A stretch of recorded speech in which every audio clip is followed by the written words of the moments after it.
अगली खबर का रुख करते हैं। भारत जोड़ो यात्रा के 100 दिन पूरे होने पर राहुल गांधी केंद्र सरकार पर तवांग के मुद्दे पर हमलावर नजर आए। राहुल गांधी ने दावा किया है कि चीन युद्ध की तैयारी कर रहा है और भारत की सरकार सो रही है। राहुल गांधी के इस बयान का विपक्षी दलों ने भी समर्थन किया। उधर बीजेपी ने पलटवार करते हुए कांग्रेस पर चीन से चंदा लेने का आरोप लगाया। बीजेपी आरएसएस ये इनका काम डिफेमेशन है। यही इनकी सबसे बड़ी स्ट्रेटजी है, यही इनकी सबसे बड़ी स्किल है। रोज ये कांग्रेस पार्टी को डिफेम करते हैं, मगर ये कहना कि कांग्रेस पार्टी बिखर गई, कांग्रेस पार्टी खत्म हो गई, ये बिल्कुल गलत है। कांग्रेस पार्टी एक विचारधारा है, देश में बहुत जीवित है और यही पार्टी है जो बीजेपी के खिलाफ लड़ रही है, जो पीछे नहीं हटती है, आइडियोलॉजिकली लड़ रही है और यही पार्टी बीजेपी को आने वाले समय में हरा के दिखाएगी। कन्याकुमारी से कश्मीर तक भारत जोड़ने के सफर पर निकले कांग्रेस सांसद राहुल गांधी ने एक बार फिर बीजेपी को निशाना बनाया तो ये संकल्प भी दोहराया कि कांग्रेस विचारधारा से पीछे नहीं हटेगी, फांसीवाद के खिलाफ जंग में अड़िग रहेगी। यात्रा के 100 दिन पूरे होने के उत्साह से लबरेज राहुल गांधी ने दावा किया कि राजस्थान में पार्टी के भीतर कोई टकराव नहीं है। पार्टी में अलग अलग तरह के बयान इसलिए आते हैं क्योंकि कांग्रेस में लोकतंत्र है, कांग्रेस तानाशाही या फांसीवादी पार्टी नहीं है। भारत जोड़ो यात्रा के 100 दिन पूरे होने पर राहुल गांधी ने तवांग की झड़प को लेकर भी चुप्पी तोड़ी, सरकार पर सच छुपाने के इल्जाम लगाए, इस दावे के साथ कि चीन जंग की तैयारियों में जुटा है।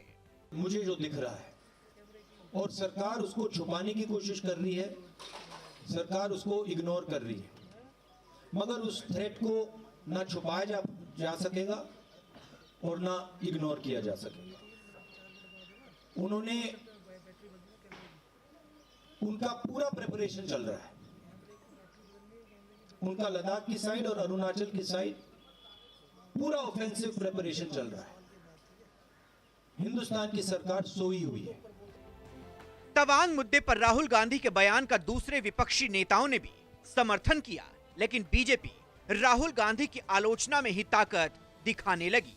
इतना लैंड कांग्रेस के कालखंड में, नेहरू जी के कालखंड में स्पेशली, और बाद में कैसे हमारा परमानेंट मेंबरशिप इन्होंने सैक्रिफाइस करके चाइना को दिया, ये सब it is in front of the people and people know what is happening.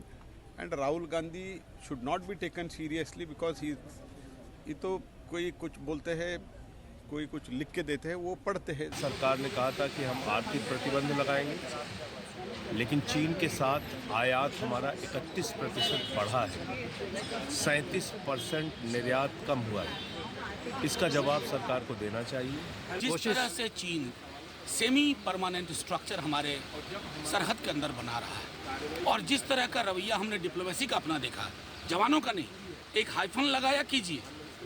जवान तो कभी हमें रिग्रेट का मौका नहीं देते हैं, लेकिन हमारी डिप्लोमेसी चीन से लड़ने के नाम पर टिकटॉक बैन करती है। कमाल हो साहब, उससे आगे टिकटॉक से आगे जाके सोचिए। राजीव गांधी फाउंडेशन में पैसा कहां से आया था और क्यों उनका खाता ब्लॉक हुआ, और चीन के दूतावास में नाश्ता करने क्यों गए थे, ये भी देश की जनता को बता दें। इससे पहले कांग्रेस अध्यक्ष और राज्यसभा में विपक्ष के नेता मल्लिकार्जुन खड़गे ने भी तवांग के मुद्दे पर चर्चा की मांग को लेकर हंगामा किया, सरकार पर चर्चा से भागने का इल्जाम लगाया। मुझे क्यों नहीं बोलने दिया गया? ये तो देश से जुड़ा हुआ मामला है और देश की रक्षा की एक मिनट, देश के रक्षा के लिए और सारे सदन के सदस्यों की भावनाओं को देखते हुए मैं खड़ा हुआ। तवांग में हुई झड़प को लेकर अल सुबह सेना की तरफ से भी किसी बड़े अधिकारी का पहला बयान आया। ईस्टर्न कमांड प्रमुख लेफ्टिनेंट जनरल आरपी कलीता ने बताया कि चीनी सेना ने एलएसी को पार किया था, लेकिन अब हालात नियंत्रण में हैं। PLA patrol had transgressed and which was contested very firmly and resolutely by our forces on ground, which led to some amount of physical violence. But I am happy to say that it was contained at the local level. Presently, I would like to assure everybody that the border areas along the northern frontier is stable and we are firmly in control. चीन की साजिशों को लेकर राहुल गांधी अक्सर सरकार को आगाह करते रहे हैं। सरकार पर सच को छिपाने का इल्जाम भी लगाते रहे हैं, लेकिन बीजेपी लगातार ये कह रही है कि कांग्रेस ने चीनी दूतावास से पैसा लिया, लिहाजा कांग्रेस को इस बाबत सवाल करने का अधिकार ही नहीं है। जयपुर से रमन कुमार और केजे श्रीवत्सन के साथ कुमार गौरव, दिल्ली न्यूज़ 24।